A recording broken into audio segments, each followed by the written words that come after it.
Hello বন্ধুরা, cook with মৌহার চ্যানেলে সবাইকে স্বাগত।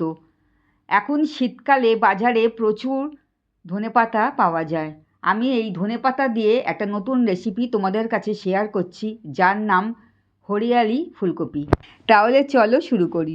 প্রথমে মিক্সিং জারের মধ্যে 1/2 ইঞ্চি আদার টুকরো, একটা কাঁচা লঙ্কা, 6-7টা কাজু বাদাম আর 1 আঁটি ধনেপাতা দিয়ে একটা পেস্ট তৈরি করে নিলাম।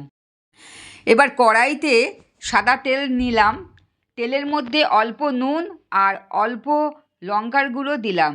এবার আগে থেকে নুন জলে ভাপিয়ে নিয়েছিলাম ফুলকপিগুলোকে এই তেলের মধ্যে একটু ভেজে তুলে নিলাম।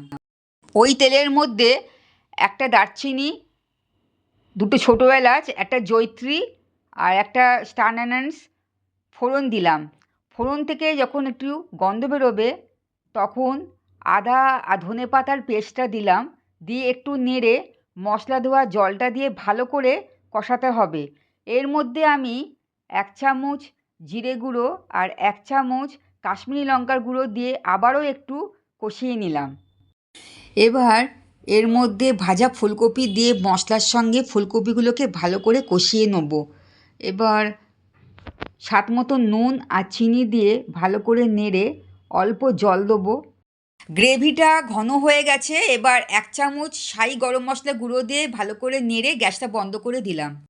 লুচি পরোটার সাথে খেতে অসাধারণ লাগে।